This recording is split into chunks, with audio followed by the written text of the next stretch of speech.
আজকের রেসিপি পাওভাজি। এখানে পাওভাজি বানানোর জন্য সমস্ত উপকরণ আমি নিয়ে নিয়েছি। এরপর একটা কড়াই নিয়েছি, কড়াইটা ভালো করে গরম করে নিয়েছিলাম। এরপরে দিলাম সাদা তেল। সাদা তেল দেওয়ার পরে ভালো করে গরম করে নিলাম। তারপরে দিলাম গোটা জিরে। গোটা জিরাটা দিয়ে একটু সামান্য অপেক্ষা করলাম। গোটা জিরাটা ভাজা ভাজা হয়ে গেছে। এরপরে দিলাম 1 চামচ পাওভাজি মশলা। এখানে আমি পাওভাজি মশলাটা কিনে নিয়েছিলাম দোকান থেকে, আপনারা চাইলে বাড়িতেও বানাতে পারেন। পাওভাজি মশলা দিয়ে ভালো করে এটাকে একটু নাড়াচাড়া করে নিলাম। এরপরে দিচ্ছি টমেটো কুচি। টমেটো কুচি দিয়ে একটু ভালো করে নাড়বো, যাতে পাওভাজি মশলার সাথে টমেটো কুচিটা ভালোভাবে নাড়াচাড়া হয়ে যায়।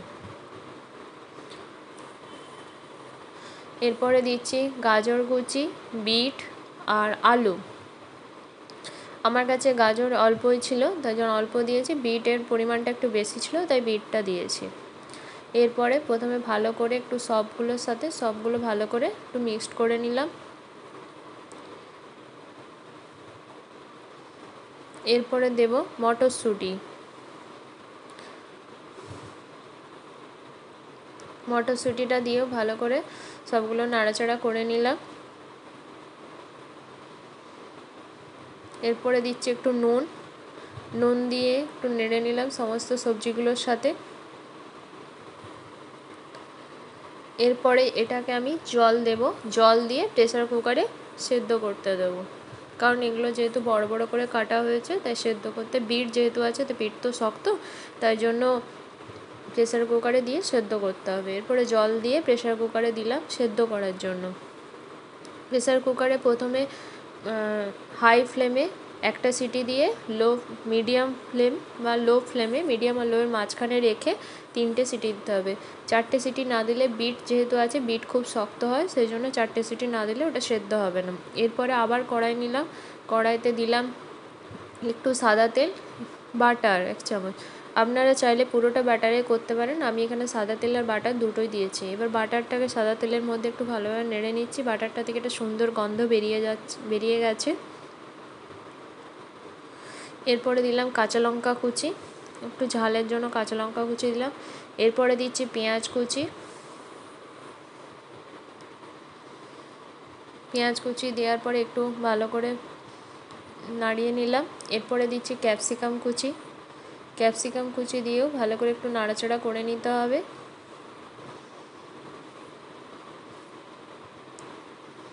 এরপরে দেখছি একটু নুন দিলে পেঁয়াজ আর ক্যাপসিকামটা ভালোভাবে গলে যাবে এবং ভাজা ভাজা হয়ে যাবে। আর দিচ্ছি কাশ্মীরি লঙ্কা গুঁড়ো। এখানে পেঁয়াজটাকে লাল লাল করে ভাজতে হবে না, অল্প একটু ভাজলেই হবে। এরপরে একটু ঢাকা দিয়ে রেখেছিলাম, তারপরে ঢাকা খুলে যে আমি পাওভাজির জন্য যে সবজি দিয়ে কুকারে সিটি দিয়েছিলাম, সেই মশলাটা আমি এখানে সবজিগুলো সব ঢেলে নিলাম। দিয়ে একটু ভালো করে পেঁয়াজ ক্যাপসিকামের সাথে ভালো করে নেড়ে নিলাম। এরপরে আলু যেটা দিয়ে ম্যাশার করা হয়, আলু ম্যাশারটা দিয়ে ভালো করে ম্যাশ করে নিচ্ছি, কারণ কিছু কিছু গাজর বা বিট বা আলু একটু শক্ত থেকে যায়, সেই জন্য ম্যাশারটা করে ম্যাশ করে দিলে পুরো এটা থকথকে ভাব চলে আসে। ভালো করে ম্যাশ করে নিলাম, যাতে এটা সবগুলো গলে যায়।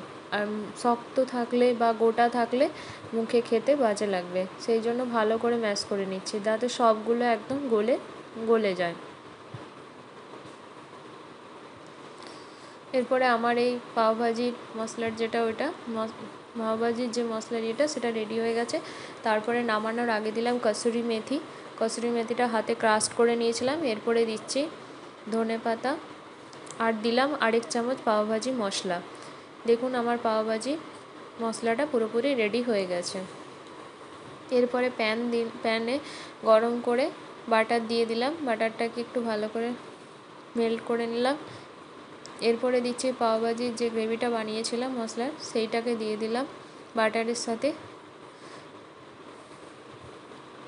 এরপরে দিচ্ছি ওপর থেকে একটু ধনেপাতা কুচি।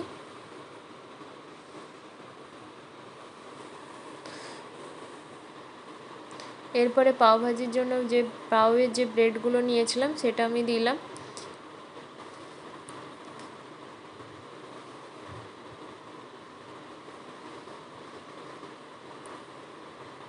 আপনারা চাইলে পাওয়ের ব্রেডটাকে একসাথেও রাখতে পারেন। আমি এখানে দুটো আলাদা আলাদাভাবে কেটে নিয়েছিলাম, দিয়ে ভালো করে প্রেস করে দিয়ে দিলাম মশলাগুলোর সাথে। একটু জাস্ট বাটারের সাথে মাখিয়ে ভেজে নিলাম। বেশি ভাজতে হবে না, অল্প একটু মশলাটার সাথে এবং বাটারের সাথে যেন অল্প একটু ভাজা ভাজা হয়ে যায়। এরপরে নিচের পাওয়ের ব্রেডের যে নিচের অংশটা আছে সেটাও দিলাম।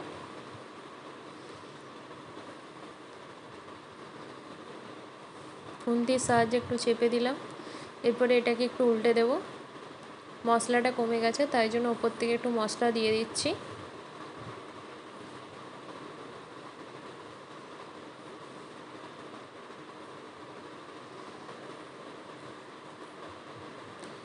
এবার এপিট ওপিট করে দুটো পিঠেই ভালো করে ভেজে নিলাম। এরপরে দেখুন পাওভাজিটা আমি পরিবেশন করছি। এখানে দুটো প্লেটে আমি পাওভাজি ভাগ করে নিয়েছি। এখন পাওভাজি আমার রেডি, পরিবেশন করে নিলাম।